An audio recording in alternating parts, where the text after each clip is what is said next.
perkenalkan, nama saya Adelina Putri Ndolamari dengan NPM 2157061001 dari Program Studi Biologi Terapan. Saya akan melakukan identifikasi virus pada tanaman di sekitar rumah saya, di mana tanaman yang akan saya identifikasi adalah tanaman cabai. Seperti yang kita tahu, cabai merupakan tanaman yang memiliki komoditas unggul di pasaran. Walaupun harganya kadang mengalami penurunan dan penaikan, cabai masih digemari. Ditambah lagi, mayoritas masyarakat Indonesia menggemari makanan yang pedas, sehingga menambah kelezatan cita rasa dari masakan. Kadang, kita juga menanam cabai di rumah untuk dikonsumsi sendiri. Namun, tak sedikit dari kita yang mengalami kegagalan saat membudidayakannya, karena beberapa hal. Salah satunya adalah karena cabai yang terserang penyakit. Penyakit pada tanaman juga bisa disebabkan karena adanya virus. Lantas, virus apakah yang umumnya menyerang tanaman cabai?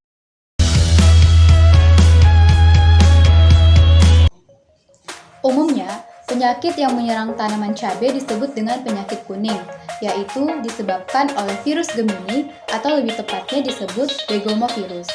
Penyakit yang disebabkan oleh virus Gemini tidak ditularkan karena tanaman bersinggungan atau terbawa benih.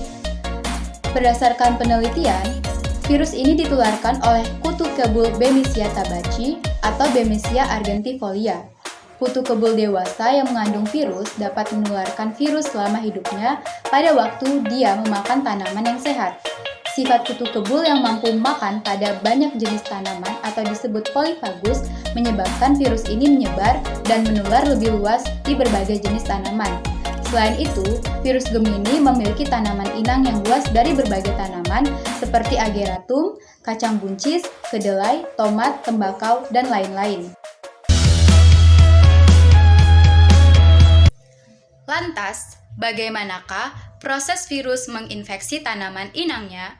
Proses infeksi virus Gemini, yaitu virus masuk ke tanaman melalui luka secara mekanis, serangga vektor, atau melalui tepung sari terinfeksi. Infeksi tanaman oleh virus terjadi jika virus mampu pindah dari sel yang satu ke sel yang lain dan memperbanyak diri di dalam sel di mana virus tersebut berpindah. Pergerakan virus dari sel yang satu ke sel yang lainnya terjadi melalui plasmodesmata. Bila virus telah mencapai floem, pergerakannya menjadi lebih cepat menuju meristem apikal atau sel-sel penyimpanan makanan, sehingga virus dapat berada pada semua jaringan tanaman.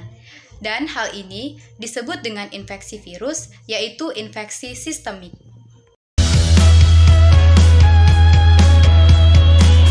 Baiklah, di sini saya sudah memiliki sebuah tanaman cabai yang telah terpapar oleh virus Gemini. Berdasarkan penelitian Jurnal Agroteknologi oleh Vivaldi Lilo Adrian mengenai insidensi penyakit virus pada tanaman cabai atau Capsicum annum tahun 2017 mengatakan adanya infeksi patogen penyebab penyakit virus ini terjadi sejak tanaman berumur 2 minggu sesudah dilakukannya transplantasi. Gejala yang muncul yaitu mula-mula pada bagian atas tanaman atau daunnya terjadi perubahan warna yaitu agak pucat atau faint clearing, kemudian berkembang menjadi warna kuning pada helaian daunnya, sedangkan pada batang tulang daunnya masih berwarna kuning.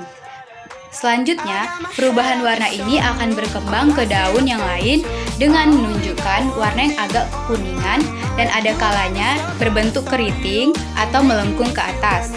Selanjutnya, tanaman cabai menghasilkan buah yang sedikit dan berukuran kecil-kecil yang mengakibatkan produksinya tidak secara optimal. Gejala yang ditimbulkan oleh virus Gemini berbeda-beda tergantung pada genus dan spesies tanaman yang terinfeksi.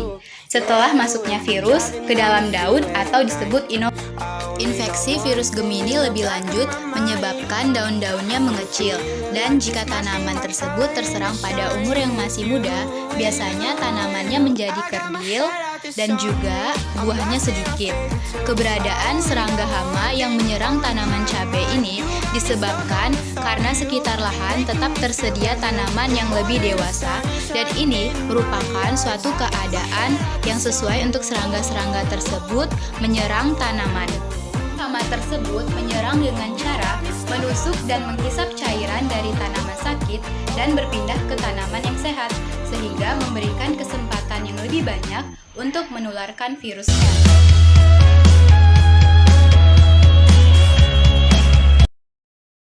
Berdasarkan hasil identifikasi virus Gemini atau virus penyakit kuning pada tanaman cabai, ada beberapa langkah yang bisa kita lakukan untuk mengendalikan penyebaran virus tersebut. Saya menyimpulkan ada 4 langkah yang bisa kita lakukan. Yang pertama adalah usaha pengendalian penyakit virus kuning, khususnya dengan pestisida, terutama ditunjukkan kepada serangga vektornya. Selain itu, kita dapat melakukan upaya preventif dengan penggunaan benih tahan virus kuning. Penggunaan benih yang tahan virus kuning akan meminimalisir serangan virus. Hasil beberapa penelitian dari Badan Penelitian dan Pengembangan Pertanian melalui Balai Penelitian Tanaman Sayuran, lembaga tersebut menganjurkan beberapa langkah untuk mengatasi penyakit kuning pada tanaman cabai, salah satunya dengan menggunakan varietas toleran atau tahan, yakni seperti Tanjung 1, Tanjung 2, Lembang 1, atau varietas hibrida yang sudah beradaptasi baik seperti Hot Beauty, Hot Chili, dan TM999. Yang kedua adalah eradikasi tanaman sakit, yaitu tanaman yang menunjukkan gejala segera dicabut dan dimusnahkan, supaya tidak menjadi sumber penularan ke tanaman lain yang sehat. Penggunaan predator alami sebagai alternatif penggunaan pestisida. Yang ketiga adalah untuk mengurangi populasi kutu kebul dapat dilakukan tumpang sari berbagai jenis tanaman. Misalnya, dengan bertanam jagung di sekeliling tanaman cabai sehingga bisa mengurangi serangan virus ini atau menggunakan perangkap. Kita juga dapat memanfaatkan musuh alaminya. Juga penggunaan cendawan entomopatogen. Dan yang keempat adalah pemupukan berimbang dengan mengurangi pupuk N juga harus dilakukan untuk mencegah serangan virus kuning ini. Kita juga bisa menambahkan KCl untuk bisa menebalkan jaringan daun dan lainnya untuk meningkatkan daya tahan dalam tanaman cabai.